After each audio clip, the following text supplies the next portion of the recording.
میرا نام انیلا ہے۔ یہ ان دنوں کی بات ہے جب میں 13 سال کی تھی۔ میرا نام میرے ماموں کے بیٹے کے ساتھ منسوب کر دیا گیا۔ ماموں مومانی نے مجھے اپنے بیٹے کے لیے پسند کر لیا تھا۔ میں اسے کم عمری میں ہی پسند کرنے لگی تھی۔ عمر بھرنے کے ساتھ ساتھ میری پسند اس کے لیے بڑھتی جا رہی تھی۔ میں اپنے خاندان کی سب سے خوبصورت لڑکی تھی اور اس بات پر مجھے فخر محسوس ہوتا تھا۔ سب مجھے کہتے تھے، انیلا تم تو محلوں کے لیے بنی ہو۔ خیر، جب میں 20 سال کی ہوئی تو میری اس کے ساتھ شادی کر دی گئی۔ مجھے اپنی محبت پا کر بے حد خوشی ہوئی تھی، کیونکہ میں جانتی تھی کہ محبت ہر کسی کو یوں ہی نہیں مل جایا کرتی۔ میں اس گھر میں آ چکی تھی اور وہ اکیلا رہتا تھا۔ میرے ساس سسر گاؤں میں رہتے تھے۔ اس کا چھوٹا سا گھر تھا، میرے خوابوں میں تعمیر کیے گئے گھر سے تو کافی چھوٹا تھا، مگر میں جانتی تھی ہم دونوں کی زندگی بہت اچھے سے گزر جائے گی۔ شروع کے دن تو بہت اچھے سے گزرے، مگر آہستہ آہستہ مجھے ایک چیز کا احساس ہو گیا کہ زندگی محض محبت کے سہارے نہیں گزاری جاتی۔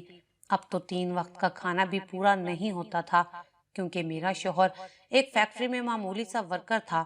شادی سے پہلے ماموں مومانی نے بتایا تھا کہ وہ فیکٹری میں منیجر لگا ہوا ہے، مگر ایک دن اس نے خود ہی سب حقیقت مجھے بتا دی کہ یہ سب جھوٹ اس نے مجھے پانے کے لیے بولا تھا، ورنہ میرے والدین رشتہ ہونے کے باوجود بھی کبھی بھی میری شادی اس کے ساتھ نہیں کرتے۔ خیر، اب کیا ہو سکتا تھا، زندگی تو اب مجھے اس کے ساتھ ہی گزارنی تھی۔ مکان بھی کرائے کا تھا۔ دن گزرتے گئے، مگر اب حالات اور بھی خراب ہونے لگے تھے۔ بجلی نہ ہونے کی وجہ سے فیکٹری کئی روز تک بند رہتی۔ 3 ماہ ہو چکے تھے، مکان کا کرایہ بھی نہیں دیا تھا۔ سچ بتاؤں تو اب میں بھی تنگ ہونا شروع ہو گئی تھی۔ حسن جو تنخواہ لاتے اس سے روٹی بھی مشکل سے پوری ہوتی تھی۔ گاؤں جانے کے لیے حسن تیار نہیں تھے۔ میں نے ایک دن حسن سے نوکری کرنے کی خواہش کا اظہار کیا تو وہ مجھ سے لڑنے لگے کہ کوئی نوکری کرنے کی ضرورت نہیں ہے۔ تب میرے منہ میں جو آیا میں بولتی گئی۔ آخر کار تھک ہار کر وہ نوکری کے لیے مان گیا۔ میں خوبصورت تھی، جوان تھی۔ پہلی جگہ ہی انٹرویو دینے کے لیے گئی تو انہوں نے مجھے جاب پر رکھ لیا۔ میری جاب ایک ہوٹل پر لگی تھی۔ مجھے ریسیپشن پر بیٹھنے کا کام دیا گیا تھا۔ باس نے مجھے تاکید کی تھی کہ تم نے روزانہ تیار ہو کر میک اپ کر کے آنا ہے۔ میں مجبور تھی، مجھے کوئی اعتراض نہیں تھا۔ حسن مجھے ہوٹل چھوڑنے بھی جاتا اور لے کر بھی آتا تھا، مگر مجھ سے بات نہیں کرتا تھا۔ اکثر ہم دونوں میں لڑائی ہونے لگی، کیونکہ وہ چاہتا تھا کہ میں گھر بیٹھوں، گھر کا خیال رکھوں، مگر میرے سے اب اس 4 دیواری میں قید ہو کر نہیں رہا جاتا تھا۔ ایک روز ہم دونوں کی خوب لڑائی ہوئی۔ وہ مجھے ہوٹل چھوڑ تو آیا، مگر واپسی پر لینے نہیں آیا۔ میں پریشان حال ہوٹل سے باہر کھڑی اس کا انتظار کر رہی تھی، مگر حسن کا دور دور تک نام و نشان نہیں تھا۔ اس کا نمبر بھی مسلسل بند جا رہا تھا۔ شام ڈھلنے کو آئی تھی، موسم میں خنکی بڑھتی جا رہی تھی کہ اچانک ایک بڑی سفید چمکتی گاڑی میرے سامنے آ رکی۔ اس کی اگلی سیٹ کا شیشہ کھلا، جس میں سے ایک حسین نوجوان نے گردن باہر نکال کر کہا، آئیے میں آپ کو گھر چھوڑ دیتا ہوں۔ اس کی گاڑی اور اس کا حلیہ دیکھ کر صاف لگتا تھا کہ وہ کسی سلطنت کا راجا ہو، مگر میں اس طرح کسی اجنبی کے ساتھ کیسے بیٹھ سکتی تھی؟ میں نے پہلی بار بھی اس کے ساتھ بیٹھنے سے انکار کر دیا، لیکن اس نے ہمت نہیں ہاری اور پھر بولا، آ جائیے میں آپ کو چھوڑ دیتا ہوں، ویسے بھی رات ہو رہی ہے، اکیلی اب کیا کریں گی؟ اس کی بات مجھے مناسب لگی تھی، کیونکہ واقعی اندھیرا گہرا ہو رہا تھا۔ میں ڈرتے قدموں سے آگے بڑھی، گاڑی کا دروازہ کھول کر اندر بیٹھ گئی۔ ابھی گاڑی آفس سے تھوڑا دور ہی نکلی تھی کہ اس لڑکے نے مجھ سے عجیب بات کہی۔ کہنے لگا، مجھے سب پتا ہے، آج آپ اپنے میاں سے لڑ کر آئی تھیں۔ اس کی بات سنتے ہی میں حیرت میں پڑ گئی۔ میرے چہرے کے بدلتے رنگ دیکھ کر اسے صاف معلوم ہو گیا کہ میں پریشان ہو رہی ہوں۔ میں نے پوچھا، آپ کو کیسے معلوم؟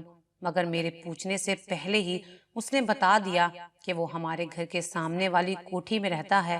روز آپ لوگوں کے لڑنے کی آوازیں آتی ہیں تو میں اکثر سنتا رہتا ہوں۔ اس کی بات سن کر مجھے شرمندگی ہوئی۔ میں نے کہا، بس ایسے ہی کبھی کبھی بحث ہو جاتی ہے۔ تب اس نے کہا کہ جب سے آپ کی شادی ہوئی ہے میں آپ کو دیکھ رہا ہوں، آپ کسی پرستان سے آئی ہوئی پری جیسی لگتی ہیں۔ کوئی بدقسمت ہی ہوگا جو آپ جیسی حسین بیوی پا کر بھی اس قدر ناقدری کرتا ہوگا۔ اس کی باتیں سن کر مجھے بہت اچھا لگا۔ پتہ نہیں چلا وہ سفر کیسے گزرا اور میں کیسے گھر پہنچ گئی۔ آج مجھے لگ رہا تھا جیسے میں ہواؤں میں اڑ رہی ہوں۔ میں نے حسن سے پیار کیا تھا، مگر حسن نے آج تک میری اس طرح تعریف نہیں کی تھی۔ سوچ بھی نہیں سکتی تھی ایک معمولی سی لڑکی کو ایک شہزادہ پسند کر سکتا ہے۔ خیر، اب میں حقیقت میں واپس آ چکی تھی۔ گھر میں داخل ہوتے ہی میں نے حسن کو دیکھا جو کمرے میں لیٹا ہوا تھا۔ مجھے دیکھتے ہی بولا، آج طبیعت خراب ہو گئی تھی اس لیے لینے نہیں آ سکا۔ میں نے اس کی بات کا کوئی جواب نہیں دیا، خاموشی سے بیگ رکھ کر کپڑے بدلنے چلی گئی۔ اگلے کچھ دن یوں ہی گزر گئے۔ اب میں نے حسن کو کہہ دیا تھا کہ میں خود ہی ہوٹل چلی جاؤں گی۔ اسے اس بات سے کوئی خاص مسئلہ نہیں تھا کیونکہ وہ خود بھی بہت مصروف ہوتا تھا اور مجھ سے بیزار ہو چکا تھا، مگر در حقیقت میں اکیلی ہوٹل نہیں جاتی تھی۔ روز مجھے احمد ہوٹل چھوڑنے آتا تھا۔ وہ روزانہ پچھلی گلی میں سے مجھے لینے آتا اور میں وہیں کھڑی اس کا انتظار کرتی۔ وہ مجھے کسی شہزادی کی طرح اپنے پہلو میں بٹھا کر ہوٹل لے جاتا۔ میرے دل میں اس کے لیے پسندیدگی کے جذبات بڑھ رہے تھے۔ سارے راستے وہ مجھ سے پیار بھری باتیں کرتا، میری خوبصورتی کو سراہتے نہ تھکتا۔ حسن کے ساتھ تو میرا دم گھٹنے لگا تھا۔ اس کے نخرے اور لڑائیاں بڑھتی جا رہی تھیں۔ ایک دن میں نے اسے تنگ آ کر کہہ دیا کہ مجھے طلاق دے دو۔ میری یہ بات سن کر اس نے میرے منہ پر تھپڑ دے مارا اور کہنے لگا، میں حالات کے آگے مجبور ہوں، کوشش کر رہا ہوں کہ میری اچھی جگہ نوکری لگ جائے۔ وہ مجھے کسی صورت چھوڑنا نہیں چاہتا تھا، مگر اب میں احمد کے ساتھ زندگی شروع کرنا چاہتی تھی۔ اب اکثر میں اور احمد اکٹھے دیر تک باہر رہتے۔ مجھے گھر آتے آتے مغرب ہو جایا کرتی۔ یہ بات حسن کو بالکل پسند نہیں تھی۔ ایک روز یوں ہی احمد اور مجھے آنے میں دیر ہو گئی۔ رات کے 8 بج رہے تھے۔ اس روز احمد نے مجھے گھر کے دروازے پر چھوڑا کیونکہ اندھیرا بھر چکا تھا۔ میں نے گھر کا دروازہ دیکھا، وہ پہلے ہی کھلا تھا۔ میں اندر داخل ہوئی۔ حسن سامنے ہی انتظار کر رہا تھا۔ اس کی آنکھوں سے مجھے عجیب وحشت ہوئی۔ میں نے وہیں ٹھٹک کر اسے دیکھا اور وہ میری جانب بڑھا اور بولا، کس کے ساتھ آئی ہو تم؟ میرا دل اس کی بات سن کر ٹھک سے بیٹھ گیا۔ میں نے کوئی جواب نہیں دیا۔ وہ ایک دم چلایا کہ کس کے ساتھ آئی تھی تم؟ کون تھا یہ لڑکا؟ میں نے بھی ہمت جٹا کر کہا، کوئی نہیں تھا، میرے ہوٹل میں کام کرتا ہے، دیر ہو گئی تو چھوڑنے چلا آیا۔ میری یہ بات کرنے کی دیر تھی کہ اس نے کہا، تم جیسی لڑکی کو اپنی بیوی بنانے سے بہتر تھا میں کسی اندھے کنویں میں چھلانگ لگا دیتا۔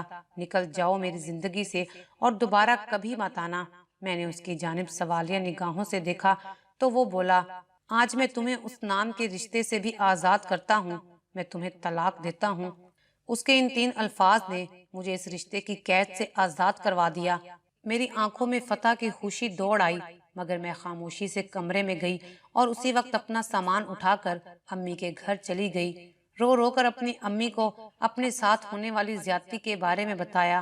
امی بھی میری باتیں سن کر حیران رہ گئی کہ محبت کے اتنے دعوے کرنے والا شخص ایک دم کیسے بدل سکتا ہے۔ اللہ تعالیٰ کا شکر ہے حسن نے بھی کسی کو طلاق کی وجہ نہیں بتائی۔ وہ یہی کہتا کہ اس نے اپنی مرضی سے طلاق دی ہے، ہر کوئی اسے ہی قصوروار سمجھتا۔ جیسے ہی میری عدت ختم ہوئی میں نے احمد سے کہا کہ وہ اپنی والدہ کو میرا رشتہ مانگنے کے لیے بھیج دے۔ اس کی ماں جیسے تیار بیٹھی تھی، اگلے ہی دن میرا ہاتھ مانگنے آ گئی۔ ان کا اخلاق بے حد اچھا تھا، مجھ سے بیٹیوں کی طرح بات کر رہی تھی۔ اس روز میں خود کو حقیقت میں خوش قسمت لڑکی سمجھ رہی تھی۔ مجھے یقین نہیں آ رہا تھا کہ اللہ مجھ پر اس طرح بھی مہربان ہو سکتا ہے۔ آج میں احمد کی منکوہہ بنی اس کا انتظار کر رہی تھی کہ اچانک ایک عورت میرے کمرے میں داخل ہوئی اور مجھے غور سے دیکھنے لگی، پھر میرے قریب آ کر بولی، خاندان میں کوئی بھی احمد کو اپنی لڑکی دینے کے لیے تیار نہیں تھا، مگر تم نے پتہ نہیں احمد کا کیا دیکھ کر یہ لال جوڑا پہنا ہے۔ وہ یہ بات کہہ کر چلی گئی اور میں پریشان بیٹھی تھی۔ تھوڑی ہی دیر کے بعد احمد کمرے میں داخل ہوا، وہی احمد جس کے لیے میں نے اتنی محبت کرنے والے شوہر سے طلاق لی تھی۔ آہستہ قدموں سے چلتا ہوا میرے سامنے آ بیٹھا۔ اس کے لبوں سے اپنی تعریف سننے کے لیے میں بے چین ہو رہی تھی۔ پھر جیسے ہی اس نے اپنے لب کھولے تو میں حیران رہ گئی۔ کہنے لگا، جاؤ واش روم میں کپڑے بدل کر آؤ۔ میں نے حیرت سے اس کی طرف دیکھا۔ اس نے پھر سے اپنی بات دہرائی۔ میں اٹھی اور کپڑے چینج کر کر آ گئی۔ اس نے میرے کپڑے اٹھائے اور پہن لیے۔ یہ دیکھ کر میرا دماغ چکرا رہا تھا۔ پھر بولے، تمہارے میک اپ کا سامان کہاں ہے؟ میں نے ایک بار پھر حیرت سے اس کی جانب دیکھا۔ وہ کیسا سوال پوچھ رہا تھا؟ میں نے کہا ٹیبل پر رکھا ہوا ہے۔ پھر وہ اٹھ کر سامان کے پاس گیا اور بولا، نہیں یہ تو اتنا اچھا نہیں ہے۔ پھر اس نے ایک دراز کھولی اور کہا، دیکھو یہ میرا میک اپ کا سامان ہے، اتنا اچھا، کتنا شاندار۔ تمہارے لپسٹک کے رنگ اتنے اچھے نہیں جتنے میرے ہیں۔ اس کی باتیں سن کر میرے رونگٹے کھڑے ہو گئے۔ مجھے عجیب سا خوف آنے لگا۔ وہ میری جانب مڑا اور کہنے لگا، آؤ میرا میک اپ کرو، میں جانتا ہوں تمہیں بہت اچھا میک اپ کرنا آتا ہے۔ میرا دل زور زور سے دھڑکنے لگا۔ میں اس عالی شان گھر میں گھٹن محسوس کر رہی تھی۔ میں اٹھ کر وہاں سے جانے لگی تو اس نے مجھے روک دیا۔ کہنے لگا، تم ایسے نہیں جا سکتی، آج تمہیں مجھے تیار کرنا پڑے گا، بالکل ایسے ہی جیسے تم خود تیار ہوئی ہو۔ میں اس کا ہاتھ چھڑوا کر وہاں سے بھاگی۔